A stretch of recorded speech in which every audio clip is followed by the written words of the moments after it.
The Daily Stoic by Ryan Holiday and Stephen Hanselman. Picture this. It's 1965. A fighter pilot named James Stockdale is cruising high above the Vietnamese rice paddies when suddenly, crack, his cockpit explodes with sound. The plane's hit. He's going down. As he ejects and floats down toward an enemy village, parachute billowing above him, he knows exactly what awaits. Not just capture, but years of prison, torture, and total isolation. Most people would be losing their minds right about now. But here's the wild part. Stockdale had this one crystallizing thought that would become his lifeline for the next 7.5 brutal years in the notorious Hanoi Hilton. He told himself, "I'm leaving the world of technology and entering the world of Epictetus." Epictetus, an ancient philosopher, a former slave who lived almost 2,000 years ago. Now, what on earth could a guy who lived in chains in ancient Rome possibly teach a fighter pilot plummeting from the sky in the 20th century? What did he know that was so powerful? That secret is the beating heart of a philosophy that's guided emperors, artists, entrepreneurs, and warriors for centuries. It's called Stoicism. And today, we're going to crack open its timeless wisdom through a modern classic that's brought this ancient practice to millions. The Daily Stoic by Ryan Holiday and Stephen Hanselman. This isn't just a book. It's more like an operating system for your mind. Super Bowl winning coaches use it. CEOs of massive companies swear by it. Countless everyday people turn to it when they need strength and calm in our chaotic world. Here's what I'm offering you. By the end of our time together, you'll understand the 3 core disciplines that form the foundation of this powerful philosophy. You'll learn not just how to survive hardship, but how to actually find advantage in it. You'll discover how to quiet the mental noise and find real purpose and calm, no matter what curveballs life throws. This isn't ancient history gathering dust. It's a practical roadmap to becoming stronger, wiser, and more resilient. So let's dive in and discover the art of living. Before we can understand what Stoicism actually is, we need to clear up what it isn't. When most people hear the word Stoic today, they imagine someone cold and emotionless, gritting their teeth and bottling everything up. But that's completely missing the point. The ancient Stoics, guys like Roman Emperor Marcus Aurelius, the powerful advisor Seneca, and Epictetus, the former slave-turned-teacher, weren't emotionless robots. They were masters of their emotions. They understood that a life controlled by fleeting feelings, anger, fear, jealousy, was just another form of slavery. True freedom, they believed, came from within. But how do you actually achieve that? In a world packed with things you can't control, the weather, the economy, what people think of you, even your own health, it can feel like you're just a chess piece being moved around by forces you don't understand. Ryan Holiday and Stephen Hanselman, the authors of the Daily Stoic, spent years studying these ancient texts and discovered that the Stoics organized their entire philosophy around one simple practical framework. It's built on 3 critical disciplines. Think of them as 3 pillars holding up the house of a well-lived life. First, there's the discipline of perception. This is about how we see the world and interpret what happens to us. Second, the discipline of action. This covers the decisions we make and the actions we take, doing the right thing for the right reasons. And third, the discipline of will. This is about handling the things we absolutely cannot change. It's about acceptance, resilience, and understanding where we fit in the grand scheme of things. Perception, action, will.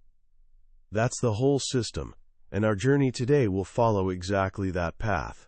We'll explore each discipline not as abstract theory, but as practical tools you can start using the moment you finish listening. So where do we start? Right where the Stoics always began, with the one distinction that changes absolutely everything. It all starts with perception. The Stoics believed that most of our suffering doesn't come from events themselves, but from the judgments we make about them. Your flight gets delayed. You lose your job. Someone says something unkind. These things aren't inherently bad. They're simply external events. They're objective. What makes them bad is the story we tell ourselves. This is a disaster. My life is ruined. How could they do this to me? That story, that judgment, is where the pain lives. This leads us to the single most important practice in all of Stoic philosophy. Epictetus called it the chief task in life. It's learning to tell the difference between what we can change and what we can't. Imagine you're looking at two circles. In one circle are all the things you have complete control over. In the other are all the things you have absolutely zero control over. Now, what goes in that first circle? The things you actually control. Your job? Nope, your boss could fire you. Your relationships? No way, people can change their minds. Your health? You can influence it, sure, but you can't fully control it. Your reputation? That's entirely in other people's hands. Here's the kicker. The Stoics tell us that first circle is actually tiny. It contains essentially one thing: your reasoned choice. Your prohairesis. That's your ability to use reason to choose how you respond to things. That's it. Your thoughts, your judgments, your decisions. That's your kingdom. Everything else, the weather, the traffic, what people say, whether you get sick, whether you get praised or fired, all of that goes in the second circle. The circle of things you don't control. A wise person, a Stoic, understands this distinction with crystal clarity. They pour all their energy into the first circle, their own choices and responses, and they learn to accept everything in the second circle with grace and tranquility. Think about how much energy we waste fighting battles we can never win. We yell at airline representatives about storms. We wish we were taller or born into different families. We desperately try to make someone like us. All of this is time and energy spent throwing ourselves against brick walls. The Stoics would say this is madness. The path to serenity, to what they called ataraxia, a state of inner calm, is to accept what you can't change, have the courage to change what you can, and the wisdom to know the difference. This isn't about being passive. It's about being strategic. It's about focusing your power where it actually has an effect. Marcus Aurelius, literally the most powerful man in the world, would wake up each morning and remind himself of this. He'd write in his private journal, which we now know as meditations. He'd tell himself something like, "Today I'll run into busybodies, ingrates, egomaniacs, liars, jealous people, and cranks. They're like this because they don't know the difference between good and evil. But I do. And I know that none of them can harm me, because they can't implicate me in ugliness." What he meant was that someone else's bad behavior is in their circle of control, not his. He couldn't stop them from being jerks. But he could control whether he let their jerkiness disturb his peace of mind. He could choose not to respond with anger. He could choose kindness, or even better, indifference. This is the power of perception. It's not about denying reality, it's about choosing your reality. You don't control the event, but you control the story you tell yourself about it. And that changes everything.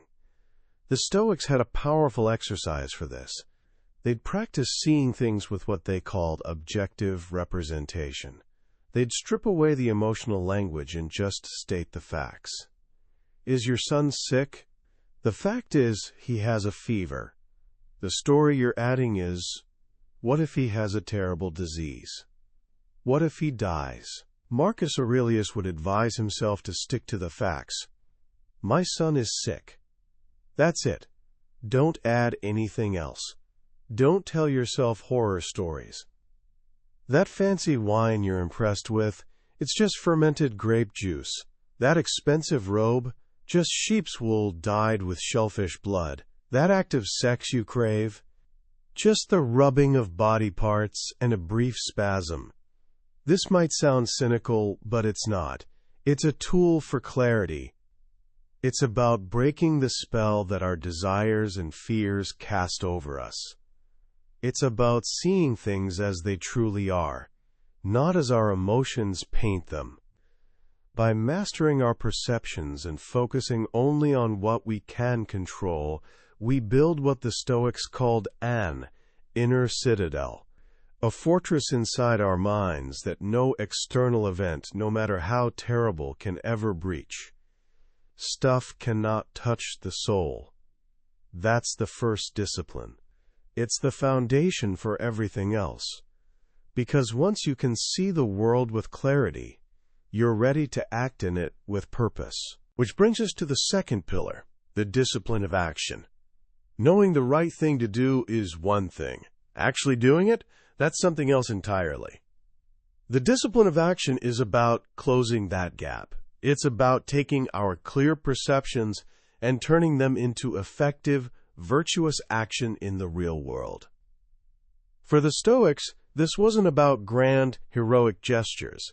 It was about small things, done consistently, day after day. Their guiding question was simple: what's my job right now?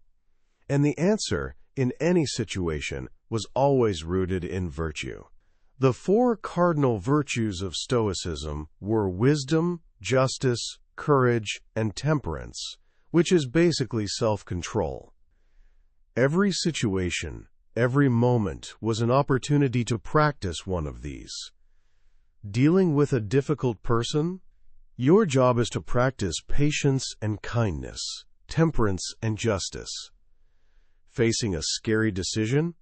Your job is to act with courage. Confused about what to do? Your job is to seek clarity and understanding. Wisdom. Marcus Aurelius would often say, "Your vocation is to be a good person. That's it. Whatever else you do, whether you're an emperor or a blacksmith, a parent or a student, your primary job is to be a good human being." This focus on our duty, on our job, is incredibly clarifying. It cuts through all the excuses and distractions. We often ask ourselves, what's in it for me? Or, will people be impressed? Or, is this the easiest path? The Stoic asks different questions. What's the right thing to do? What does this situation require of me? How can I be of service? This idea is beautifully captured in another key Stoic concept, sympathia. This is the belief that all things are interconnected, that we're all part of a larger whole. We're like bees in a hive, and what's not good for the hive isn't good for the bee. Our actions, therefore, should always be directed toward the common good. This isn't some fuzzy, abstract idea. It's intensely practical. It means that in our daily lives, we should strive to be helpful, kind, and fair to the people around us. Because in helping them, we're also helping ourselves. We're strengthening the hive. Thomas Wentworth Higginson, the writer and abolitionist who led the first all-black regiment in the Civil War and was a huge admirer of the Stoics, embodied this. His duty wasn't just to himself or his career. It was to a cause larger than himself, the cause of justice and freedom. He knew his personal actions had a ripple effect. But what happens when our actions are blocked? What happens when we try to do the right thing and something gets in our way? This is where one of the most powerful ideas in all of Stoicism comes into play. It's a concept that Ryan Holiday wrote an entire best-selling book about, called The Obstacle is the Way. Marcus Aurelius put it like this: the impediment to action advances action. What stands in the way becomes the way. What does that mean? It means that any obstacle, any setback, any failure can be turned into an opportunity. It's like mental alchemy. If someone's rude to you, that's an opportunity to practice patience and forgiveness. If you get a flat tire, that's an opportunity to practice resourcefulness and calm under pressure. If you face a devastating diagnosis, like Franklin Delano Roosevelt did with polio, it's an opportunity to develop unimaginable inner strength and empathy. The obstacle isn't something to avoid or curse. It's the raw material for our growth. It's the sparring partner that makes us stronger. The wrestler doesn't get better by avoiding tough opponents. He gets better by facing them. Life is more like wrestling than dancing. We have to be prepared for unexpected attacks. The Stoic mind is infinitely adaptable. It has what Seneca called a reverse clause. When we set out to do something, we mentally add, if nothing prevents me. We hope for the best, but we're prepared for the worst. And if the worst happens, we know that it too can be turned to our advantage. This isn't about pretending bad things are good. It's about finding the good in the bad things. It's about understanding that while we don't control what happens, we always control how we respond. And in that response lies our power. You can build your life, Marcus says, action by action, and no one can stop you from that. An external obstacle might block a specific action, but it can't block your intention to act with justice, self-control, and wisdom. You just shift your attention to what's given, and another action immediately takes its place, one that better fits the life you're building. See how this all connects? The discipline of perception gives us the clarity to see what's in our control. The discipline of action gives us the framework to act virtuously within that sphere of control. But there's one final piece, the most challenging of all. What do we do with the things that are truly out of our hands? The things we can't turn into an advantage? The things that just are? Pain, loss, death. This is the domain of the third and final pillar, the discipline of will.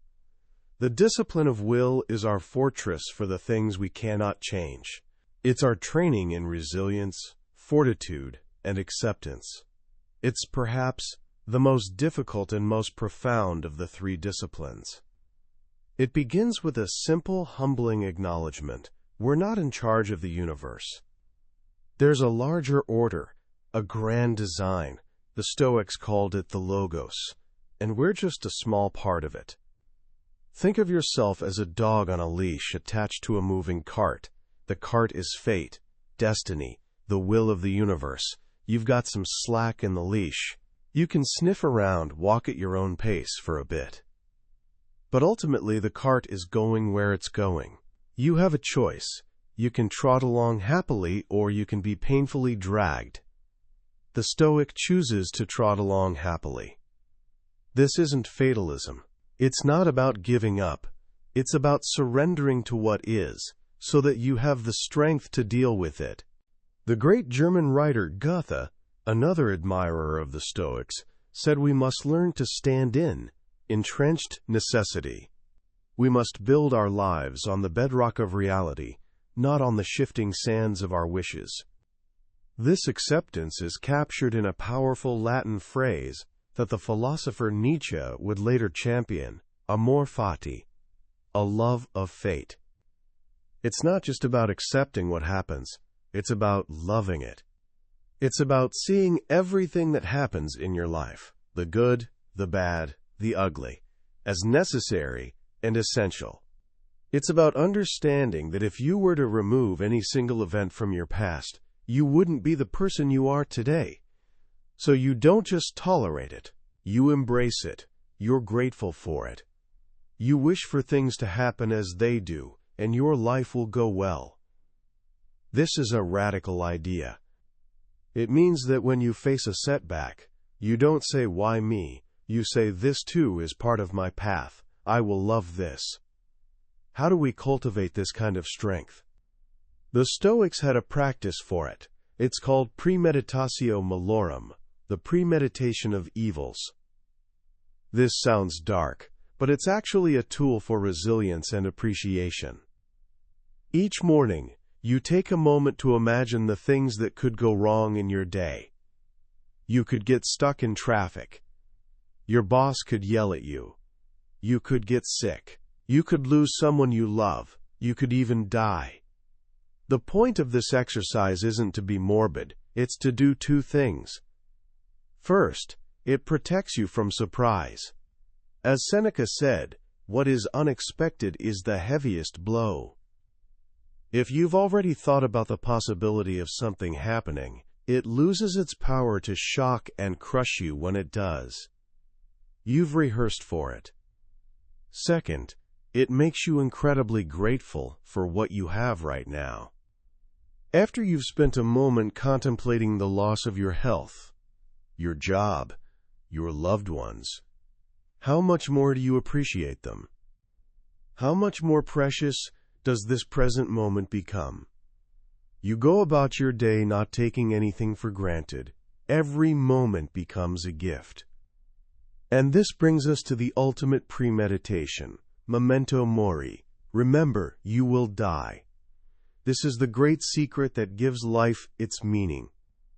The Stoics weren't afraid of death. They were afraid of an unlived life. They knew that the thought of our own mortality is the most powerful motivator there is. It clarifies our priorities like nothing else. As Marcus Aurelius wrote to himself, you could leave life right now. Let that determine what you do and say and think. If you knew today was your last day, would you waste it on petty arguments? Would you scroll mindlessly through social media? Would you worry about what other people think? Of course not. You'd focus on what truly matters. You'd tell the people you love that you love them. You'd do your work with integrity.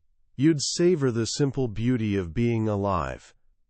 The awareness of death doesn't make life depressing. It makes it vibrant. It makes it urgent. It strips away the inessential and leaves only what's true. This, then, is the discipline of will. It's the art of accepting what's outside our control, of preparing ourselves for adversity, and of using the thought of our own mortality to live a full and virtuous life. It's the final piece of the Stoic puzzle. It's the deep, unshakable strength that comes from knowing that whatever happens, you'll be okay.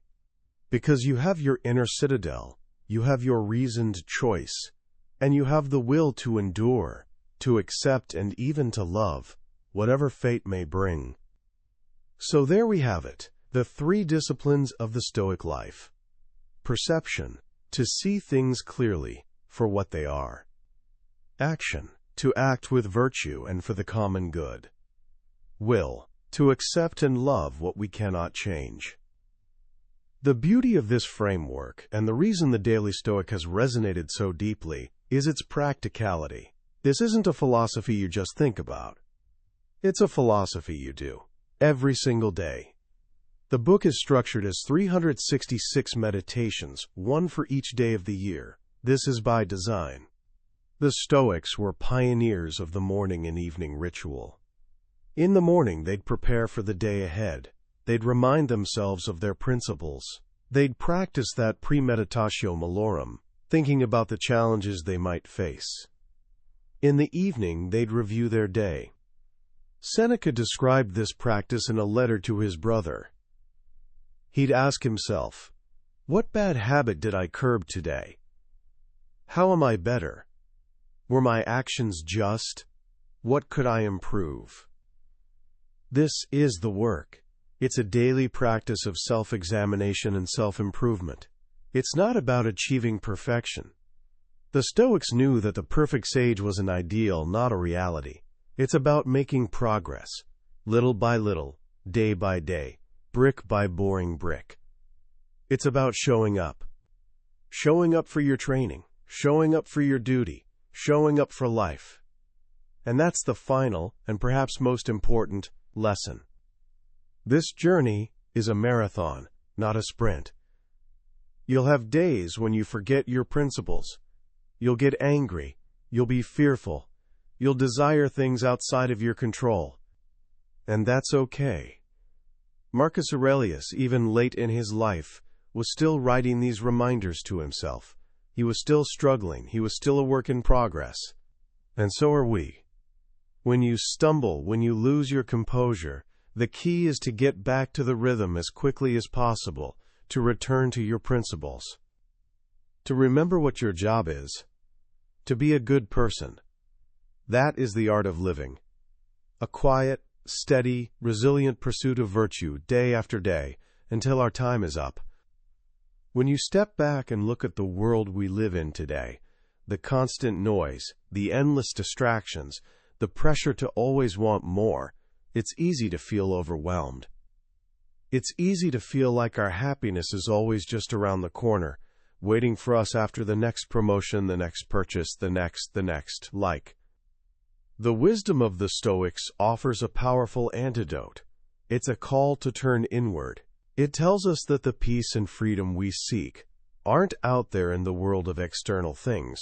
They're right here, inside us, in the fortress of our own minds. The most powerful lesson from the Daily Stoic isn't any single quote or idea, but the cumulative effect of the practice itself.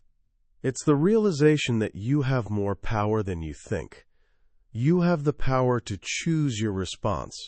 You have the power to find meaning in adversity. You have the power to live a life of purpose and virtue, no matter your circumstances. This isn't about becoming an emperor or a hero. It's about becoming the best version of yourself. And the path to that is simple, though not always easy. So here are a few practical things you can do, starting today, to bring this philosophy into your life. First, the next time you feel a surge of negative emotion, anger, anxiety, frustration, just pause, take a breath, and ask yourself that simple question: is this in my control or out of my control? Just that one question can create a space between the event and your reaction, and in that space lies your freedom. Second, try the evening review tonight. Before you go to sleep, take just 5 minutes to reflect on your day. Don't judge yourself harshly. Just ask, where was I at my best today? Where did I stumble? What can I learn from it? This simple act of self-awareness is the engine of all progress. And finally, embrace one small obstacle. Whatever it is, a frustrating task at work, a difficult conversation you've been avoiding, a physical challenge. Don't just endure it. See it as your training. Ask yourself, what virtue can this help me practice? See if you can turn what stands in the way into the way. These aren't just philosophical exercises. They're tools for living. And the more you use them, the sharper they become. That was the book summary of the Daily Stoic by Ryan Holiday and Stephen Hanselman. We've journeyed through the core of its wisdom today, but I'll be honest with you, listening to a summary is like looking at a map of a beautiful country. The real adventure, the real transformation, happens when you decide to take the trip yourself. The magic of this book is in the daily ritual, that quiet moment each morning when a single idea lands in just the right way and changes the color of your entire day. This summary is your invitation. If anything we've talked about has sparked something in you, I encourage you to pick up a copy. Reading it isn't just about learning. It's an experience that can genuinely fortify your mind and spirit for the art of living. You can find a link to the book in the description below. Also, if this journey through ancient wisdom has brought you some value today, it would mean the world to me if you'd hit that like button and subscribe to the channel. That way, you won't miss our next deep dive into another life-changing book. Let's keep exploring these powerful ideas and growing together. Thank you for listening. And remember, you have the power to make today a good day. Just choose to.